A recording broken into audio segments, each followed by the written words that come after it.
What's up, everybody? Welcome back to Jorge's House of Horrors, where we peel back the curtain on the terrifying tales that shaped modern folklore and shine a light on the shadowy figures behind them. I'm your host, Jorge, and tonight we're kicking off a brand new series diving into the world of demonologists, haunted dolls, and cursed homes.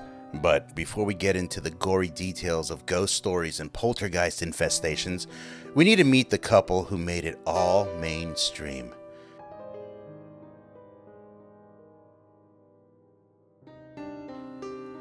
They've been called saints, charlatans, heroes, hoaxers, and the most controversial figures in paranormal history.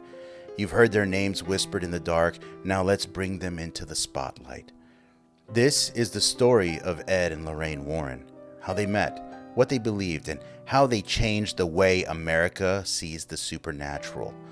From supernatural sweethearts and celebrities, it all starts in Bridgeport, Connecticut in the 1940s. Ed Warren grew up in a supposedly haunted house.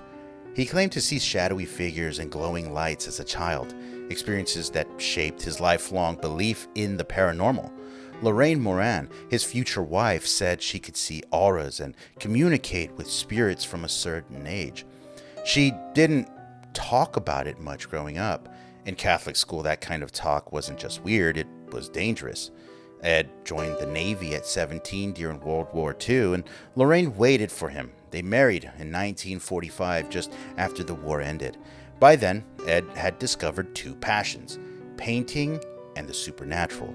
Lorraine supported them by working as a telephone operator while Ed took art classes under the GI Bill.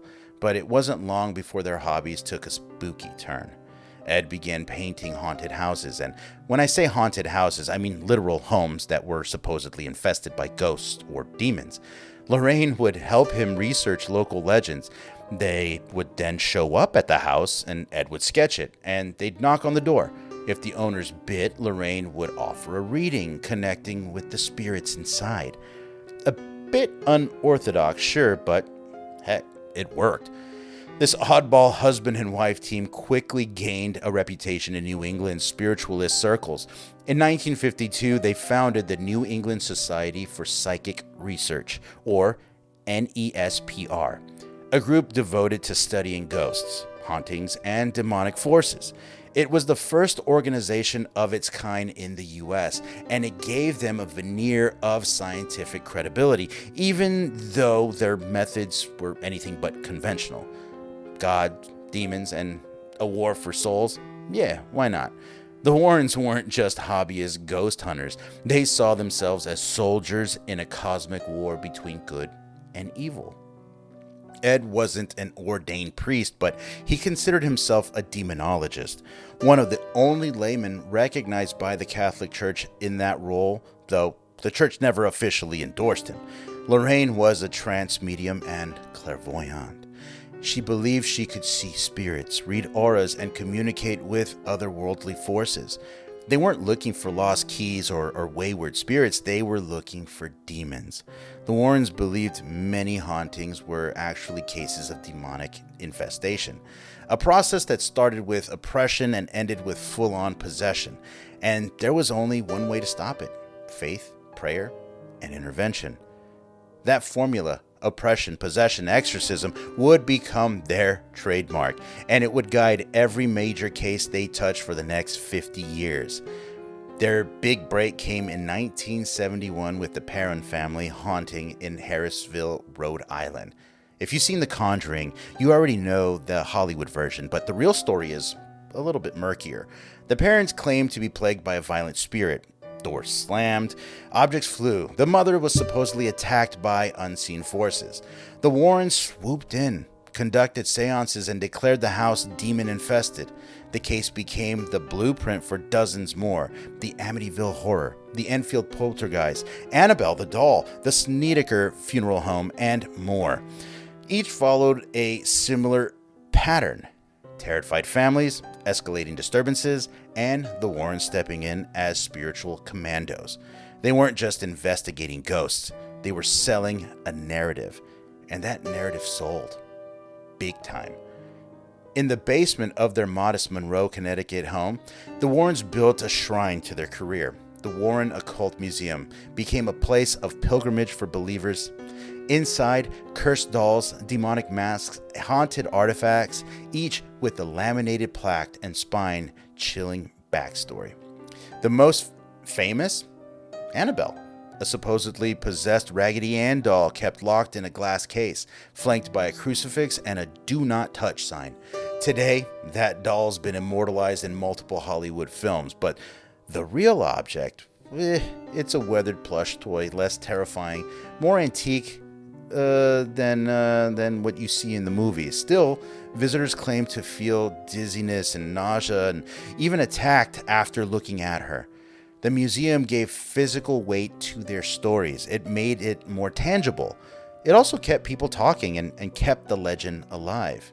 But not everyone bought what the Warrens were selling. Many critics, including academics and journalists and fellow paranormal investigators, have accused them of sensationalism and outright fraud. James Randi, the magician and professional skeptic, publicly challenged the Warrens' credibility. He called their work a dangerous mix of religious propaganda and theatrical storytelling. Benjamin Radford of Skeptical Inquirer noted how the Warrens' stories often change over time, with details growing more dramatic as book and movie deals loomed.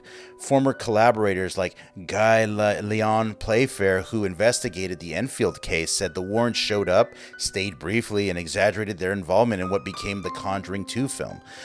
Even some families involved in their cases later claimed they were pressured or manipulated into supporting the Warrens' narrative. That's not to say they didn't experience something strange, but whether it was demonic, psychological, or exaggerated for fame is still up for debate. So, what do we do with Ed and Lorraine Warren?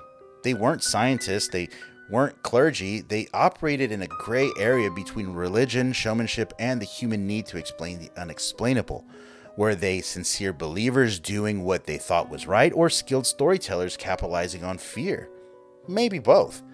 One thing's certain, they knew how to build a brand. Long before hashtags and horror franchises, the Warrens created a universe, and it's one that's still expanding. Their legacy lives on not just in Hollywood, but in every amateur ghost hunting team with a GoPro and a rosary. Love them or loathe them, they help define what a modern haunting looks like. So, what do you think? Were the Warrens spiritual warriors fighting evil, or expert myth makers cashing in on fears?